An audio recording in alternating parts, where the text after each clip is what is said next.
చేస్తున్నా. ఎందుకంటే తెలంగాణ గడ్డ మీద సర్వాయి పాపన్న బీజం వేసిన నాటి నుండే బీసీలకు పండుగ అనుకున్నాం.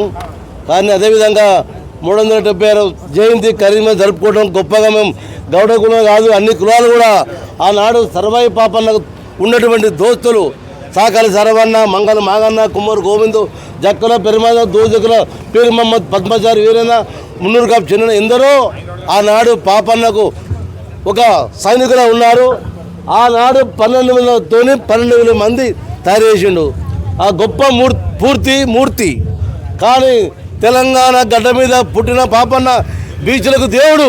ఆ దేవుని పండుగ అవుతుంది. కానీ ఆ పండుగ కొరకు కరీంనగర్లో సబ్బన్న వర్గాలు ఇక్కడ సర్వే పాపన్న విగ్రహం పెట్టి 15 సంవత్సరాలు సొంతంగా అందరం కలిసి పెట్టినాము.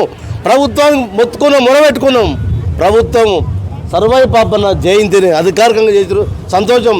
అదేవిధంగా ఈరోజు హైదరాబాదులో మన ముఖ్యమంత్రి రేవంత్ రెడ్డి గారు మా పొన్నం ప్రభాకర్ చేతుల మీద టాంగిబాడి మీద విగ్రహం పెడుతుండ్రు. అన్ని కులాలు చాలా సాగుతున్నాయి. అదేవిధంగా కరీంనగర్ కూడా పెద్ద విగ్రహం పెట్టాలని చెప్పి గత ప్రభుత్వం గంగల కల్వారు చెప్పారు. 1,03 లక్షలకు ఇచ్చాము, 30 లక్షలు శాంక్షన్ అయినాయి, అక్కడే పెండింగ్ ఉంది. అవన్నీ రాజకీయాలు పక్కా పెట్టేసి ఈ విగ్రహం పెట్టాలని చెప్పి కోరుకుంటున్నాం. అదేవిధంగా ఇంకోటి బాధాకరం, వాస్తవం కూడా కరీంనగర్ జిల్లాలో నాయకులు కానీ అదేవిధంగా ప్రజాప్రతినిధులు కానీ వ్యవస్థ కూడా ఏది మన ఉన్నటువంటి ఆఫీసర్లు కూడా ఈరోజు ఇంత పెద్ద కార్యక్రమం చేసినాము. ఆఫీసర్లు హాజరు కాలేదు, కొందరు ప్రజాకులు హాజరు కాలేదు. ఈ బీసీలను ఇంత సులువా అని ఆఫీసర్లకు అడుగుతున్నాను, నాయకులకు అడుగుతున్నాను.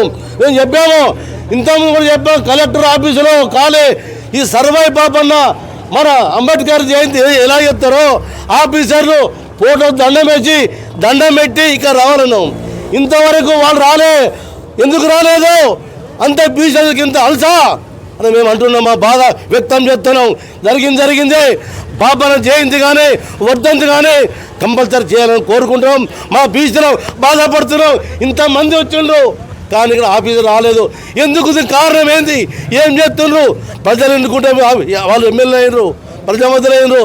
ఆఫీసర్లు కూడా ఎక్కడ ప్రజలను పోయి మా డబ్బులతోనే వాళ్ళు జీతం తీసుకుంటారు. కానీ ఏదేమన్నా కానీ వాళ్ళు వచ్చేది ఉండే. నేను ఒకటే బాధపడుతున్నా. నేను చెప్తున్నా, తెలంగాణ రాష్ట్రం నుండి గౌడ బిడ్డగా చాలా బాధ వ్యక్తం చేస్తున్నా. దీన్ని చూసన్నా ఇకనైనా మీరు ఆలోచన కోరుకుంటున్నా. జై పాపన్న.